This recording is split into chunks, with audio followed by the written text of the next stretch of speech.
হালাল রিজিকের জন্য সবচেয়ে বড় সম্পদ হচ্ছে কানাআহ। কানাআহ এটা আরবি শব্দ। কানাআহ অর্থ কি কেউ জানেন? এখানে আছেন কেউ? মা মানাল কানাআহ? কানাআহ শব্দের অর্থ কি?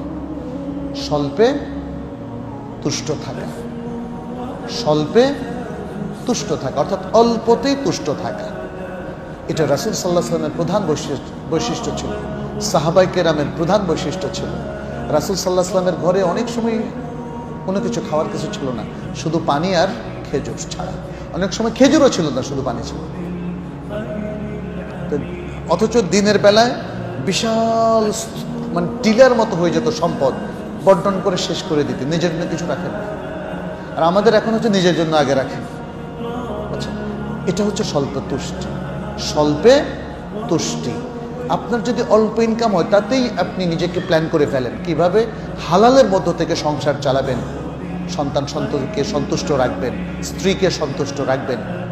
তো এটাই হচ্ছে হালাল ইনকামের সবচেয়ে বড় বারাকা, স্বল্পে তুষ্ট থাকা।